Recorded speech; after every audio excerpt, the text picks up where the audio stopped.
Well, hello. Yeah. Hello, everybody. How are you? Are you well today, Heather? I am, yes. Bit rushed, but otherwise well. Relief, yeah, rushed. Mhm. Yeah, it's been a really hectic, non-hectic day for me. So it's yeah, it was funny yesterday though. You know, we had snow yesterday.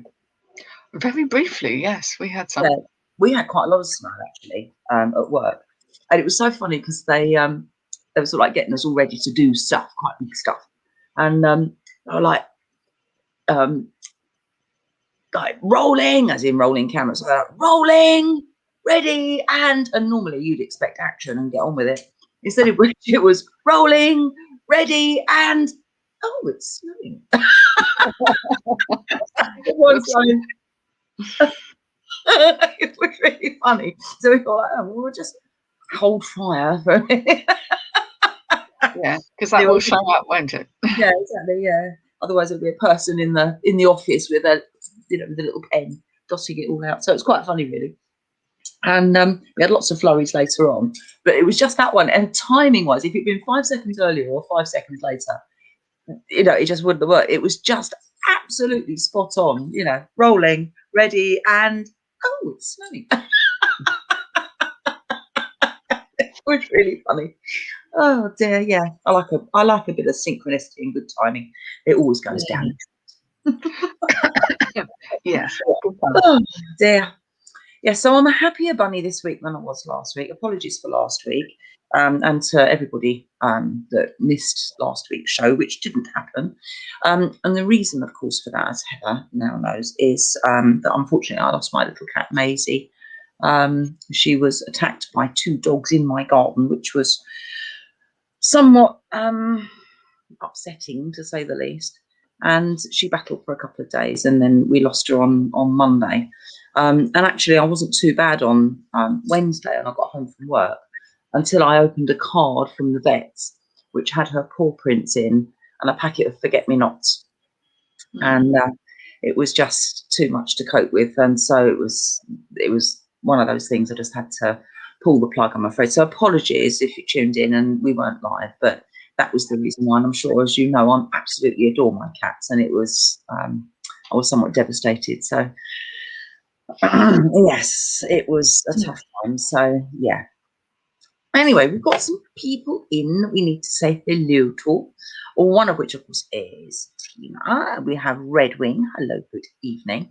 And we've got Becky Bakery. Hello. Hoping to see Becky on Saturday. Going foraging. Can't wait. I love Lucky you. I know these new rules where you're allowed to actually say hello to people in person, which is wonderful. So I'm quite looking forward to that. In fact, I'm very much looking forward to that. That could be jolly good. So wildflowers, look out. That's all I'm saying. If the frost hasn't got them. Well, yeah, there is that. Oh, we seem to have a Hattie. Hello. Are you coming? Oh, hello, Becca. Hello, Wibblecheck. Hello, Chris. Hello, Becca. Hello, hello, hello. Yes, Becca, it was. It was very, very sad. It was so upsetting. And yeah, poor little girl. She was the nicest little cat ever. She never spat or hissed at me or scratched or, and she was just such a sweetie. And she was the mum of my other 3. She was your mummy, wasn't she? And this little one here, Hattie, is, without being rude, I'm going to cover his ears. He's a bit simple, aren't you? Oh, he's a ditz. But unfortunately, he is officially mentally deficient. He was born dead, and I had to revive him. But she was his mummy, and so there was always a big moggy pile somewhere, and she was always in the middle of it. And they're struggling a little bit too. So we've got lots of catnip going on and other various sprays to try and calm things down, haven't we? Yeah, but at least he seems to stop looking for her all the time, so that's good. Yeah. Yes. So on that basis, we were thinking of talking about familiars, weren't we? Indeed. Okay, so for anybody that's watching and isn't familiar with what a familiar is, I'm sorry, it's been a really long day. It has. Yes, they are creatures from the non-human world. Can be any old creature you like, but they're ones that kind of, well, in my opinion, they're ones that kind of help you connect with magic or help you with your magic. Would you agree with that? Yeah, exactly. I mean, people tend to think it's always going to be a cat or something like that, but it can be almost anything. Yeah. That carries spirit, that has the energy within it. Yeah. And it's like a bridge, isn't it? It's a connection to other. Yeah. Other.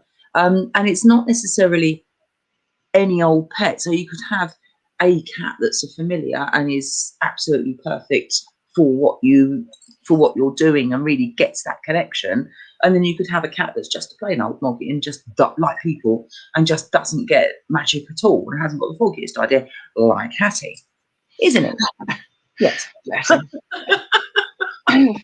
Poor old sausage. You know something, don't you? You will do, yes. Yeah, you, Umbo. Yes, you. It's not always the ones you expect that turn out to be the familiars either. No, exactly. So you sort of, you might have a connection with a cat at a cattery or a dog at Battersea Dogs Home or wherever. But it's not necessarily that brings the magic to the home or helps you with whatever it is that you're hoping to connect with or so on. In fact, for a while, I was absolutely convinced that wasps, I had a selection of wasps that came and interfered, basically. Okay. Yeah, just my flaming luck. I get a bloody wasp. Yeah. So it really can be any old animal, and it really is some creature that you have a connection with, and it might be a pet, or it might be that you have a particular connection with a certain bird that comes to see you every day. For example, I've got a robin that comes and talks to me and tells me exactly what he needs. And I dream about him from time to time, and he sits on my fence and he goes beep beep beep beep beep beep. I'm not entirely sure what that means. But as a result of beep beep beep beep beep beep, I usually put seed out for him, and he seems to be quite happy about that. But I do dream about him, and it's quite strange. And I was doing I was listening to one of Lucia's talks, Lucia Bad Witch. I was listening to her talk for April Magic, which is on her YouTube channel, Lucia Starza. Have a listen; it's jolly good, as always. And she did a guided meditation, as is her normal thing.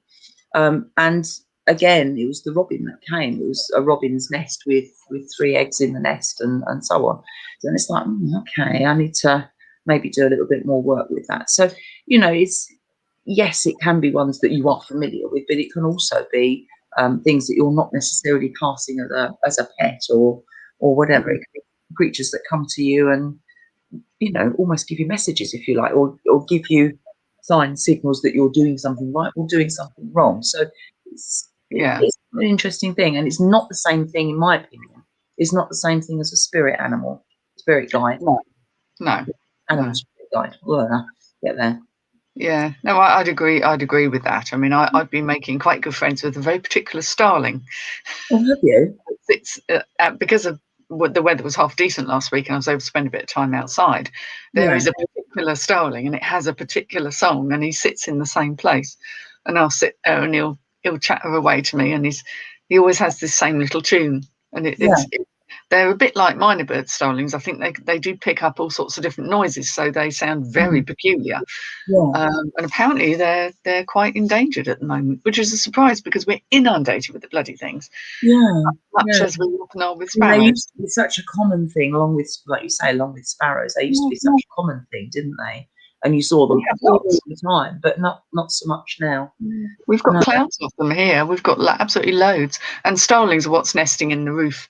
They nest in the evening. I won't let anybody go anywhere near them, along with the sparrows that nest. But as I think I mentioned last week, I've also been sort of getting a little more familiar with the crows in general that live down near my garage. So I'm trying to sort of get a bit of just a little connection with them. you know, and that's quite magical, really. Yeah, I think so. And it's when you get that rapport with them, it's actually very rewarding, I think. Not just for you that you've actually made that connection, but I think it can be for them too. I'm not sure quite in what capacity, but I just get that feeling that, if they're prepared to do that, they must get something out of it. Otherwise, they wouldn't bother. Yeah. So yeah, so it's a two-way stretch, really, I think. So we've got a couple of comments here, and I'm going to have to put the specs on. I can't flip them out. Yes. Little tricks on there. My last two were over familiars. I think it's only been one who really fits the bill. Yeah. So yes, you can have over familiars. My cat Max is very over familiar, but I wouldn't say he was magically familiar. But my cat Shadow and that I used to have, and other cats have been more interested in magic going on and being present and being insistent on being about. Yeah. And Becky says people do seem to think a pet means familiar, like you just buy one and have it delivered by Amazon. Yeah, and of course that's not the crack at all, is it? It's very much the one that connects to you when you're doing stuff. So for example, here, out of my remaining three, the one that I would class as my familiar is Barney. Now Barney is the irritating little grey one. And she's very independent, and everything's on her terms until I get any of my magic stuff out. And then she's there, like, what are you doing? What are you doing? And can I help? And what's in there? Out comes the paw. And she just wants to know. She wants to be in it. If I'm making a circle, if I'm doing anything, she wants to be in there. The other two, well, three as it used to be, would be like, oh, God, she's doing her stuff. And off they pop. Her, no, she knows when I'm doing it, and she'll come in and sit with me. She wants to, be in everything and properly nosy as to what I'm doing. So yeah, she's the one that I would class at the moment as being my familiar. So and yet the interesting thing is when she was born, she's 9 now, and when she was born, out of the 4 kittens that were born, she was the one that wanted the least to do with me at the time. She was very much my son's cat, and she'd sort of look at me with utter disdain, and it'd be like, ugh. And if I touched her, she'd be like, ugh. I so wanted to be her friend, and then suddenly she decided that I wasn't terrible, and now she's the one that's into everything and so on, and she's kind of in your face, really. So, bit of a limpet. No. So yeah, but I used to get quite upset, and I was, deeply offended how she used to react to me, because it was as though I, beat her to a pulp on a regular basis, and she used to avoid me like the plague. And it's like, oh, I just want to be your friend. Yeah, now it's come complete circle, and she's well into everything, really. Yeah, so it's not always, like you say, it can be something that just happens. Yeah, definitely. It's not the fact that you immediately know, if you're selecting kittens from the cat rescue, you don't necessarily know which ones, or if they're indeed going to become that. But Becky had 2 woodpeckers showing her a new peaceful meditation space last week when she was out walking. They started knocking back and forth, and a wonderful sense of calm came over her, and she thought, this is the spot. So guidance from woodpeckers, because they're very noisy, aren't they, really? Yes. That's amazing. Yeah. Wow. How absolutely amazing. I think it's amazing if you can connect with creatures of any description, whether they happen to be fish or fowl, or anything in between. I think it's just amazing. You can connect with them at some level. You get a lot from it, and I think they get something from it as well. And like I said before, if they choose to connect with you, they wouldn't do it unless they got some reward of some description, not necessarily just out of a tin. There is that, but I mean, there isn't always food involved. I mean, I'm certainly not. I can't feed the crows down at my garage, because if I put food in, they'll get rats, and I'll probably get kicked out of my garage. So, it's that energy thing, though, where when I first went down there, they used to make, there was a huge noise and a ruckus, and it was all like, oh, someone's come. And so I make a sort of a noise as I'm coming in. They can see me from a way off, and I'm just like, do little noises as I walk along, go, morning crows, And now that there's barely a peep out of them, they just stay on their nests. There's no flapping of wings or panic in any way. Yeah. It just feels nice. It's like, oh, they're all sitting there ready to make their nests and their eggs, ready to get going for the season. Yeah. Watching me coming and going. It is nice, isn't it? Yeah. And I suppose they've sort of accepted the fact that you're there and that you're technically no longer a threat, I suppose. I think that's the thing. I mean, I don't turn up at the same place at the same time of day. I don't have a routine with them, which apparently is something that they're supposed to respond to, but I can't do that. So I just make sure that they know it's me from a distance. Yeah. But again, they do, and they say that they can recognise human faces, don't they? So, yeah. Crows and things particularly, because they're very intelligent. And starlings, I think they're not corvids, but they are definitely one of nature's brighter birds. Yes, I think they are. There was when I was a little girl, actually, the people that lived next door, they had a trim phone. That's showing my age. Do you remember them? I remember the noise. Yeah. My mum had one. But they were very, very specific, weren't they? And there was a couple of starlings that used to imitate the trim phone from next door. Yeah. You'd sort of hear it and then it'd be like, how is that ringing down the garden? Now, obviously, these days you can have a phone ringing down the bottom of the garden. And we used to. And you could. No, it was well and truly attached to the wall. And yeah, you'd be sort of down the bottom of the garden with these trim phones coming from further down the garden. You think, what is that? But it wasn't. It was the starlings, and they were imitating the trim phone. So, yeah, they are. What they do is each individual builds its own song, and they incorporate, which is why I know this particular starling, because I know the elements to its song, and it has all these strange kind of like almost sort of beatboxy sounds and chirps, and there's a bit where it actually, the reason I noticed him originally, and I'm assuming it's a him, I don't know for sure because it's hard to tell with a bird, all them feathers, but it was just that it almost sounded like it was someone talking, like he'd taken a tiny snippet of something. Yeah. But it's happened again, so he's incorporated that sound into his song. Cool. It sounds like someone's saying something like down a phone line almost, and it's, I haven't been able to work out. I tried to record it. I can't work out what it is, but it is the same little snippet that gets repeated. So he's picked it up from somewhere. Yeah.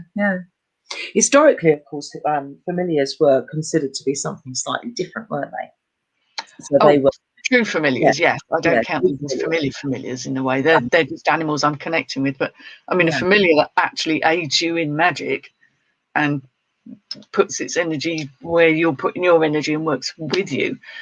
It's a pretty rare thing, actually, I would imagine. Yeah. You see, that's where Barney comes in. So that's how I class her. But of course, historically, sort of in the witching times, they were considered to be the link, weren't they, between the witch and the devil? Oh God, yes. Yeah. And in fact, I think I might have mentioned this before. There's a case where a woman was accused of witchcraft. I think this was Essex, although I wouldn't swear to that. And she was classed as having familiars, which of course was a punishable offence. And her familiars in this particular instance were 6 snails. Now how does that work? Space. You're going to get snails. Yeah, they're everywhere, especially in my garden. They're a nice, tasty slug. Yeah. You see, actually, thinking about it, that's where the benefit of turning your boyfriend into a frog comes in. Eat all the snails and slugs. Send him in the garden, eat all the snails, yeah. Bird nipple feeding. Yeah, that's the thing. So, yeah. And of course, it's got a different context now. But yeah, this poor woman, she obviously had the usual treatment for that. But yeah, it was snails. I mean, how horrific's that? It's really, when you think about the ramifications of that, it's just it's all about clutching at straws. Yeah, that's desperate, isn't it? Really, there wasn't even a local cat that they could pin it on. It was usually a cat, wasn't it? And if you had to have a cat, then cats and rats, wasn't it? Cats and rats and Cats and rats and frogs, I think. But yeah, yeah. because I had all these etchings, didn't I? And I always remember the names of them because I knew someone who, dear friend of mine, who had a cat called Mr. Grimble, which apparently was one of these names, and the other one is Pie Wacket, and then there's something else all inscribed on a classic thing. And I'd love to have a cat called Pie Wacket. Oh yeah, how cool is that? Yeah. Oh yeah. Mind you, of course, I explained about my frog a couple of weeks ago, the one that was Indeed, the disapproving frog. the disapproving frog with his hands on his hips, tapping his watch on his little wrist. Yeah. What do you want to call this young lady? Yeah. 134. Yeah.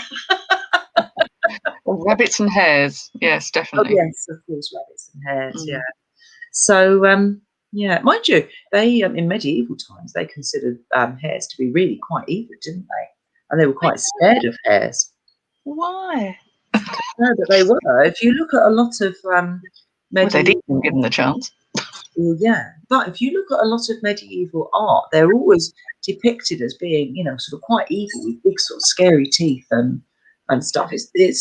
Yeah, different concept to what we've got now to the old fluffy bunny and so on. Well, yes, but most people have seen fluffy bunnies, but not hares, and they're so much bigger. And in fact, I was talking to my son about it, with Easter and what is all this about rabbits and stuff. And I said, well, it's more about the hares because they're the ones you see sort of running across the fields. He said, oh, I don't know if I've seen a hare. I said, well, you think you've seen a wild rabbit, so tell me about it. And he basically described a hare. I said, that's a hare, that's not a rabbit. It's got long legs.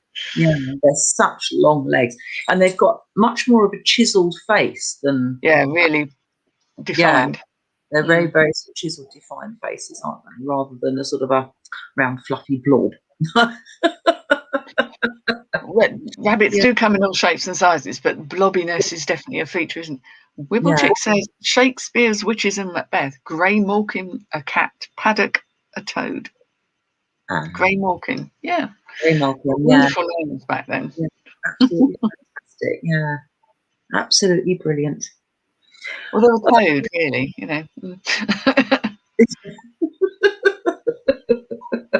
Yeah, I think I'd draw the line at having a toad. Although I do have several toads that quite like the dampness underneath some of my compost and things. Oh, outdoorsy ones, yes, absolutely. Yeah, or a hedgehog or something like that would be interesting. Yeah. But, in terms of actual familiar. When I was little, I say little, I was about 8. I used to have this, I might have told you before, but I used to have this habit of escaping outside in the dead of night and trundling up to the local graveyard. My parents would have been horrified if they knew, especially as I hadn't got a key. Left the door open. Yeah, and I did. I used to just put it on the latch and then, bugger off, basically. And invariably, I would find a hedgehog en route, either on the way there or on the way back, and it would kind of escort me part of the way, and I'd just talk to it while I was trundling along on my way to or from the graveyard. And yeah, I did that for quite a while, sort of a good 18 months or so. But yeah, strange child. I used to have conversations with the moon, so Yeah, exactly. Yeah. I bet you were allowed to, though. Well, they didn't know because basically I got up in the middle of the night. Yeah, sat same in thing. the window where the moon was, and so nobody knew. Yeah. It's funny, isn't it? Things you do. But my parents would have been absolutely horrified if they'd known. Oh, I think I would. Yeah. I'd have been gone for about an hour, I should think, at the time. So yeah, always been a bit of a night owl. It was Isabel Gowdy that started the hair thing because she was talking about going into a hair, like the whole shape shifting and getting into being another animal and all that, which I think is a fun thing to do, actually. Yes, most definitely. Yeah, that's a whole different story altogether. That's the subject area all to itself, but certainly something because we're talking about being a child, and as a child I would think, I wonder what it feels like to be an owl. I wonder what it feels like, and I knew because I felt that I could easily think, yes, that's why I liked flying dreams and things. You know what it is to fly. Yeah, Yeah.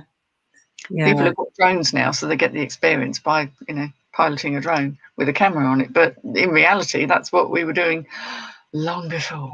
Exactly. Yeah. A bit of astral travel. You can't beat it, can you? I know. Yeah. Oh God. Yeah. Amazing stuff. Especially at the moment. Yes. Well, that's about the extent of it. To be fair, isn't it? That's the travelling. Yeah. Definitely. Wow.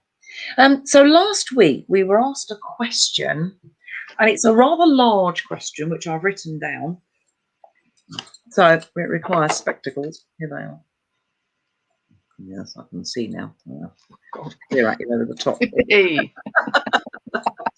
Okay, so this is the question. So it's a big one, and we might have to pick it apart into several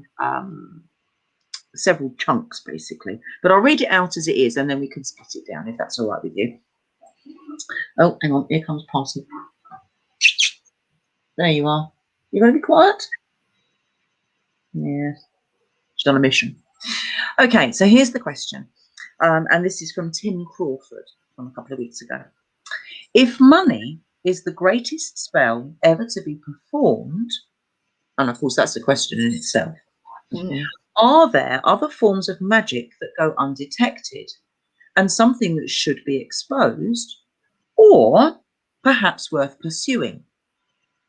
Is this normalization of magic something that benefits the practice, or does it take away the magic?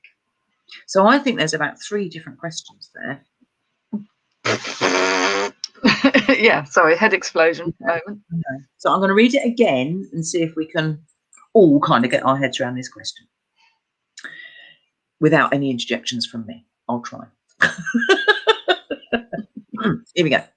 If money is the greatest spell ever to be performed, are there other forms of magic that go undetected and something that should be exposed, or perhaps worth pursuing? Is this normalization of magic something that benefits the practice, or does it take away the magic? Okay. The first question to ask out of that is the first statement. If money is the greatest spell ever to be performed, is it? Yeah, presumably that's asking or gaining money. On that assumption. On the assumption that, if you like, on the assumption that money is the greatest spell ever to be performed. Well, I mean, God. It may be the most common. I think it's one of the most common things that people wish for, whether they're magical or not. Yeah. People always want more money, or certainly a lot of people seem to. Yeah.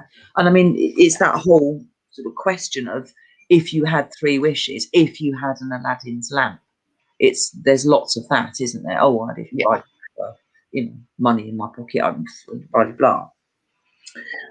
So on the assumption that it is the greatest spell, as in reading it greatest as in most performed, are there other forms of magic that go undetected?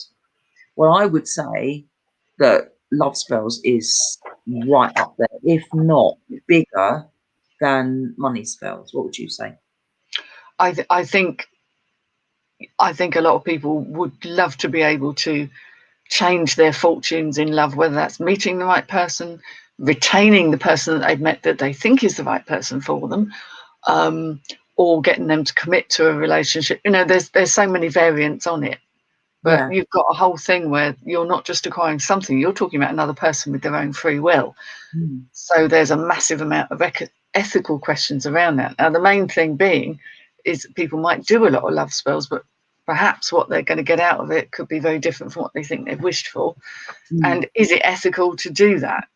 And the proof of it working is a bit harder to prove. With money, you've either got the money or you haven't. Whereas this, I guess it goes under the radar a bit, the fact that people are desperately wanting to influence someone else's will, which has its own problems, doesn't it? Yeah. So and then it goes on. So are there other forms of magic that go undetected? And obviously we've commented on love spells as an example, and something that should be exposed. So I don't know. It's a weird one, isn't it? Or is it something worth pursuing? it's such a big question. You know, you've got so many sort of different levels with it. You know, you've got the money spells. I wish I could win the lottery. You've got that whole people that aren't even doing money spells consciously wishing for money or dreaming about money or visualizing money coming. Because obviously visualization is a really big thing at the moment, isn't it? With that And it whole is a form of magic, albeit without. yeah, exactly. And Um, it might not be conceived as that for your muggles out there. But yeah, it's something that, you know, people wish for. I mean, let's face it, people don't buy a lottery ticket without hoping that they're going to win. yeah, I mean, personal gain. Becky's actually said that with personal gain. It's, you know, you will hear it bandied about, oh, you shouldn't do things for personal gain. But of course, if you're not taking care of yourself, how are you going to take care of other people? But the idea being that some things will harm somebody else and some things won't. Simply wishing for prosperity in your life or enough to be able to do the things you want to do is not a problem. Saying, I want Uncle Fester's millions, that's a whole different thing, because it means Uncle Fester's got to turn up his toes. So, Exactly. you know, there's, and again, this is where love spells are really difficult ethically.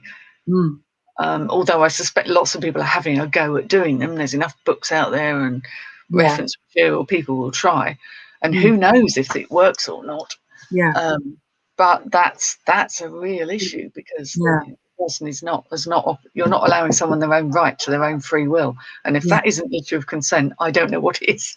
It's like, But then I suppose there's also that whole, you know, if you're going to be sort of discussing ethics with money, you know, sort of finding, you know, I need enough money to pay my bills this week. And say, for example, you're £10 short to be able to buy either the amount of food that you need or get the prescription that you need or pay your rent, whatever it might be.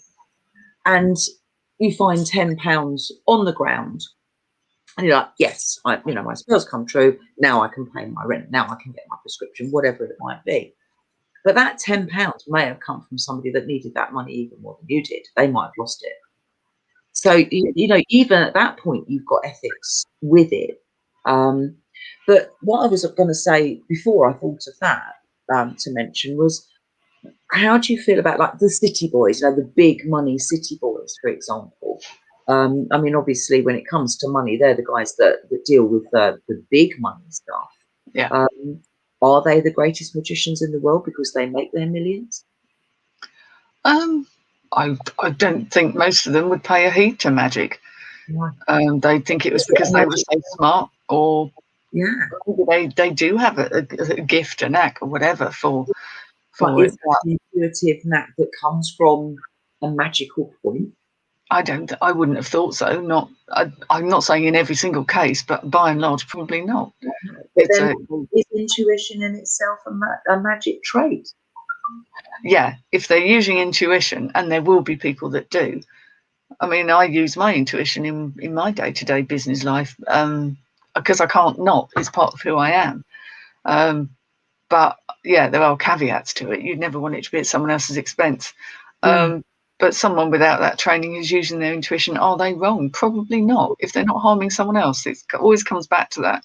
You know, is there harm involved? And there are degrees of harm, like anything. It's never completely black or white. Yeah. But yeah, well, they're just smarter than most, you know.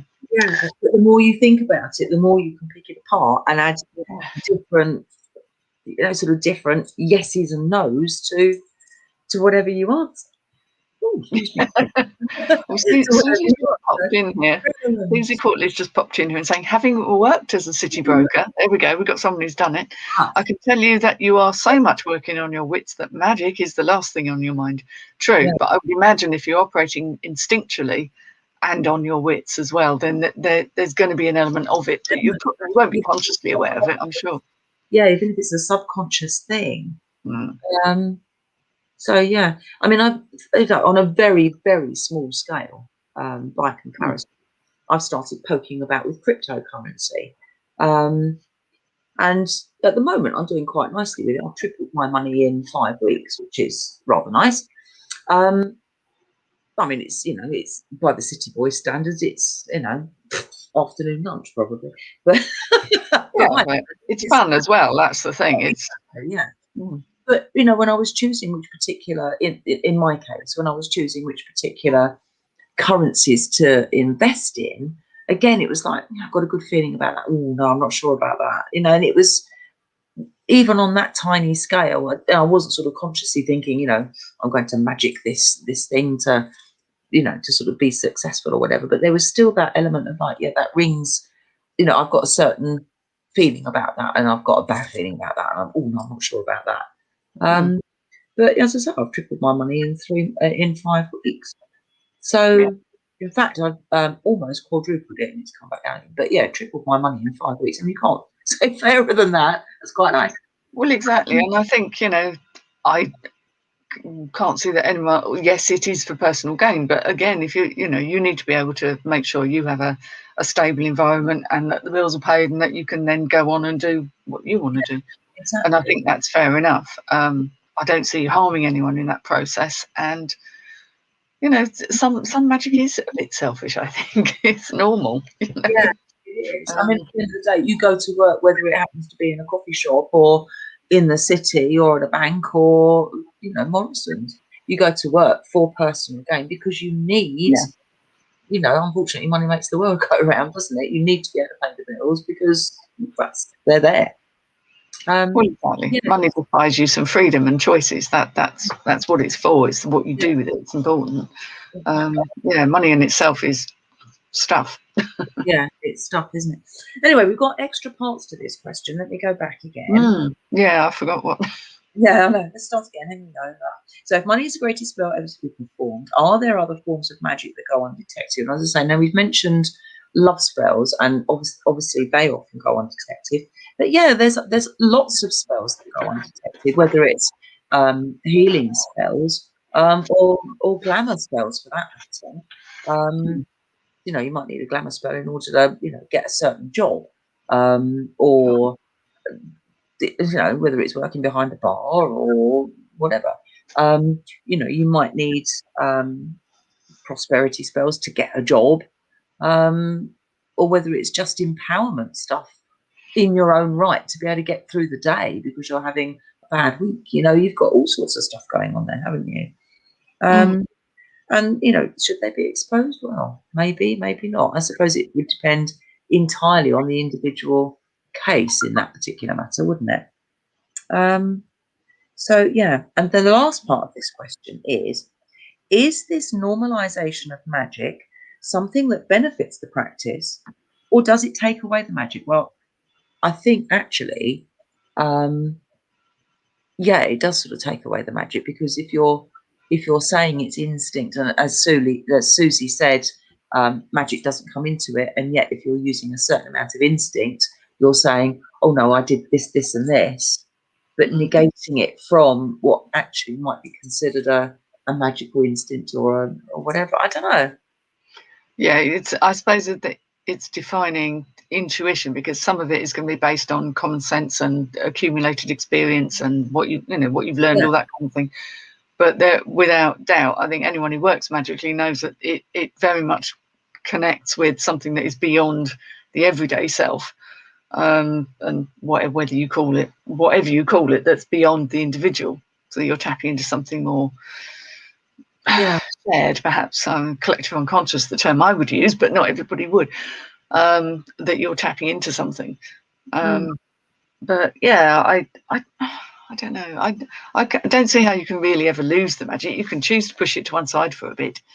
And most people spend most of their lives doing that all the time. So they're just not allowing themselves to call it magic or to experience it as such. Unless it's their birthday. And then they start blowing candles out. Yes. It's hilarious, isn't it? It is hilarious because they're actually blowing away. Because normally we know if you make wishes using candles and candle magic, you don't blow the candle out, you snuff it out. Yeah. So that's even funnier because you're actually blowing away. Yeah. I know, it's funny, isn't it? It is. It's one of the old. I suppose that brings us on to snuff, burn down, or blow. Well, I think it partly depends what you want. What your intent is probably as important as anything. Yeah. Like the sort of there is a thread of thought that says if you blow a candle out, that somehow that disperses the magic. Maybe that is what you want to do to some degree. It depends what you're working. I like to burn things down. If I really have the time, I like to keep burning it all the way down in one go. That's why those tiny spell candles are so good. Yeah, they're And great. birthday cake candles are brilliant because they're gone in about a minute. Yeah, exactly. But yeah, so a snuffing is a preference. Yeah, I've got really, really, personally, I've got really specific rules about that in my head. And that's that if I'm doing a real big one, a real big spell, then if I sort of want it done in 3 parts or 7 days or something along those lines, and I want it to, it's got to be done in stages for something to manifest, then the next thing, and then the next thing. In that instance, I will snuff, and only in that instance, I will snuff. With anything else, once I've done what I want to do, either I'll let it burn down because I want it to take its own time to do whatever it is that I want it to do. Yeah. But if I've got a specific time limit on something, then I'll blow it out because it's at my will, not at the candle's will, not at time's will, but it's at my will when I want it to do something. And so I will blow it into the atmosphere now. Okay. Yeah. No. That's Really If that's the intention, there's no reason why that shouldn't. Yeah. I mean, everyone is going to have a different take on that, but that's my own personal take on it. And it works for me, and that's what I like. And it's sort of something obviously I've devised over time and given quite a bit of thought to, actually. It's not sort of like, oh, well, I think I'll do that this time, and oh, that seems to work, I'll do it again. It's definitely something that I've really considered over time, is that I want this to happen, I want this to happen, and that's why I've devised that specific way of working. So yeah, and there's always debates on on the 3 burn down, snuff or blow. There's always them, isn't there? But that's my views on it, and for me personally, that seems to work a treat.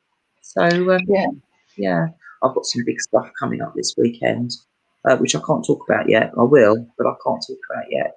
But it's massive stuff. In fact, it might have to happen before the weekend. I hope it doesn't, but it might have to. Okay. Before. As I say, and I will talk about that after I've sort of dealt with that. And the reason, again, for anyone that's not familiar, is that sometimes by talking about things beforehand, it almost dilutes the intention, and it dilutes the energies that you put into it by talking about it beforehand. It kind of sort of lets the cat out of the bag early, if you like, and so it's not such a big impact. It loses power. Yeah, it loses its power. Thank you. I could have said that in the first place, really, couldn't I?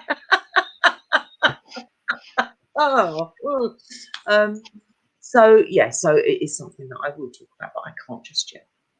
But so that'll be one of my several parters, I think. And it'll have lots and lots of components to it. So it's it'll take a while, but and then you've got to craft something quite complex, haven't you? With lots with all covering, and you have to cover off all the facets and make it very specific. And crafting a big spell like that is something different to an intuitive. Spur of the moment thing. They're all magical. They're just the kind of opposite ends of the same spectrum, I think. I mean, sometimes when you've got something that's quite convoluted, like my situation, it's you sort of, and there's sort of lots of elements involved, and you've literally got to cover every base. Without, and sort of be mindful that somebody doesn't come into sort of harm's way with what you're doing, or affecting free will. It's all of that, and it's so which is why I hope it's going to be. I can wait till the weekend rather than having to do it beforehand, because I'm busy, really. I'll do that now. And these things take time, as Susie said. Spellcraft, especially for something like that, does take time. That's crafting a spell to a particular end. Yeah, exactly. Absolutely. And unfortunately, Becky, no, it's not happy stuff. I wish it was, but anyway, that's a subject for another time. Yeah. So yeah. So have you done any magical stuff this week? Not too much. I've been stupendously busy trying to clear my work backlog because, as everybody knows, the shops reopen next week, and then it's kind of like, hang on, and here we go again. So I've been trying to take care of the very mundane this week. Had lots of quite nice, I would say, more magical dreams though, most definitely. So it's like my daytime is for my daytime working, and my nighttime is my nighttime workings. Yeah. So I'm quite tired because it's like I go to sleep and I feel like I'm on a second shift.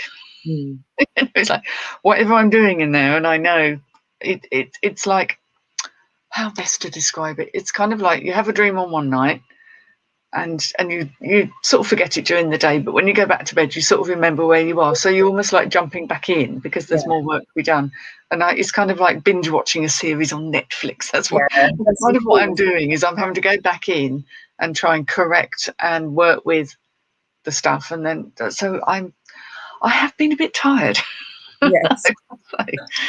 Yeah. So it sounds odd, but it is one of the ways I do quite a lot of my workings in sort of hypnagogic, hypnopompic states, trance states, and when I'm sleeping in the dream state. I am quite busy in that way. Possibly I'd like to be busier in a very practical sense, but my lifestyle doesn't allow that at the moment.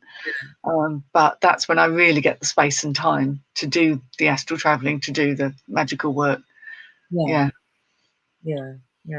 Cool. So we talked about dreams a couple of weeks ago, if you remember, and we were talking about the benefits of writing them down and that kind of stuff. Have you started doing that some more, or is that still something that's not? The only reason I can't do it is because I can't switch the light on and wake up my fellow who doesn't sleep well. So I can't just click a light on and jot something down. So I do, when I come to, assuming I come to not suddenly, I try and bring stuff back with me, and that's what's helping me to go into the next chapter the following night. So although I don't have the big picture yet, I've got a sense of where it's going, and I'm trying not to preempt it. I could write volumes. I mean, it is like a sort of an epic Lord of the Rings kind of movie in terms of what goes on, but I kind of go back into a different place and from a different angle. It's fascinating, but quite wearing. But I haven't had a chance to write it down. The fine details aren't there, but I know when I put my head in the pillow tonight, it'll be, oh, okay, here we go. Yeah, back in the room. Yeah, it is. It's like your wakings. You know, there is that old thing of, are you awake when you awake and dreaming when you're dreaming, or is it the other way around? So it's like there's a lot of work going on in this other universe that I'm going into at night, which is rendering me slightly less effective in this one. That's all I can say. I'm just like, there. I can't even function till I've had my coffee. I never used to be that bad. But it's like, needs coffee, can't think. There's always violence before coffee in my house. So don't speak to me. There'll be violence. Well, you're lucky. There's no one to speak to. I'm not in the same position here. Exactly. You see, I'm not ready yet. Can you give me a few minutes? I'm not ready. No morphing faces. Yeah. Do you know what, Becky? I get that a lot. I get that. And I've had one particular face that's it keeps coming to me there. It's really weird. Now, I don't see out of my right eye. Well, I've got about 10% vision in my right eye. So seeing anything in my right eye is always a bit odd. But this particular morphing face keeps literally coming there. I've got other ones that are going on, but I've got this particular one, well, pretty much like within 5 minutes of lying down to go to bed. It's just there. It's really weird, and then it's really close, and then it fades off. But is it trying to communicate something? Pardon? Is it trying to communicate something? I don't know. That's really in your face, isn't it? If it's that close, really in my face. Oh, yeah. It's really strange. It's a woman. It's a woman's face, middle-aged woman. But it's not anybody that I recognise. It's really bizarre. And I've had it for at least 5 nights, actually, over the last week. So, yeah, it's really bizarre. Really bizarre. As I say, and what's specifically bizarre about it is the fact that I don't see out of that eye. So, anything kind of on this side of me, to get any visions on that is odd. You know, if I get something that's kind of over both, I'm used to that, because obviously my left eye corrects what I don't see on my right. But to get something specifically on that side is, you know, a real surprise, because I don't really get anything on that side at all. So yeah, it's a bit, yeah, very strange. So yeah, the morphing faces thing, I get that a lot. And so that particular moment, it's a bit weird. So whether she's got a message for me, I don't know. But I don't know who she is. Really, Yeah. Yeah, a bit weird. Perhaps it's an older me. Possible. Yeah. Maybe. Don't know. Yeah. Don't know. That's strange. I missed another thing up here. Hang on. No. Oh yes, I was just going to comment that Chris has said she did a little sweetening the mood spell, work to treat. Oh, do tell. That sounds interesting. It does sound nice. I like the sound of that. Sweetening the mood. Sounds lovely. Yeah, Becky's saying not all of them are nice. You see, I get that. You know, I get, you know, sort of some faces are really quite unpleasant, and some are, you know, oh, yeah, who are you? And then there's this, at the moment, I've got this woman. Yeah, and not scaring, just not nice. Yeah, I get the same thing. It's like, you know, it's fascinating to watch. It's almost like, do you remember the kaleidoscopes that you used to get when you were a kid? I think they still make them, but yeah, I love mine. Yeah. Oh God, I love kaleidoscope. But they sort of, you can watch the patterns kind of morph into something, and it's interesting to watch. Oh, I've got this pattern. Oh, I've got this pattern, and it's like that. And you're going to get some more pleasing patterns than others. And it's the same sort of thing. They just sort of this weird morphing, except for this woman. So yeah, so it'll be interesting to see how that progresses into something different. If at all. Oh yeah. Yeah. Yeah. Yeah. So yeah. Oh, weird stuff. She's probably just saying, go to sleep. It's not the way to get someone to sleep, to be 2 inches from their eye. No, exactly. No, don't get in the eye that doesn't bloody work. Go in the other one. Maybe that's actually gets your attention, because it's unexpected. It is unexpected item in the eye area. Not used to anything in that eye area. It's very bizarre. Oh, getting odd looks from Bert. What's the matter? What? Yeah. It's like I find when I'm sort of in that slightly trancey state, sometimes before I've actually focused on anything, sometimes I just like to drift and see what, and it is almost like a kind of a movie starts kind of across vision. It's amazing seeing where it goes, and you follow it a bit. More like Star Wars. Mine's more like Star Wars, like that. You know when you're driving through snow? Yeah, and you're and you're sort of like, you've got your headlights on, and sort of it comes at you, a bit like Star Wars Swamp Snow. So so mine's more like that rather than. I sometimes get things moving across, or sometimes I feel like I've kind of got my inner eyes open, and I'm in a room that I can look around just as if I was sitting here, and it's it is fascinating, really. I love all that stuff. Yeah, I just love it. I really do. Apart from this, hello. We've got the sugar sweetening spell there. We've got name on paper in a jar of honey. Check. Sugar under his bed. Check. Good job it's not ant season, isn't it? Cooking done with intent. Check. That sounds like a very well thought out strategy. I'm glad it's worked. Yeah, nice. Lovely. Yeah, nice one. Sugar under his bed, you end up with a little column of ants. Small style.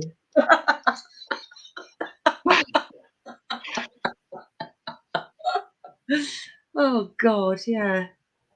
No, that sounds really nice. It's a sweetening spell. So we've got Becky saying it's wonderful, like travelling a super fast tunnel. And other times it's, what does that say? Gentle and peaceful. Oh, gentle and peaceful. I can actually read, but not in that fast. It's gentle and peaceful. And I just end up somewhere nice watching people get on with life. Oh, yeah, it's kind of like you're observing. I always find like it's a bit like I'm being a fly on the wall. That's how I feel. Ouch. Now he deserves wood ants. Oh, right. What's it? It's not being sweet. clearly. Oh no, obviously not been nice, not been sweet enough and needed sweet enough. Well, oh right, I think we could have just given him the answer. Really, shove him in his pants, see how he gets on with that.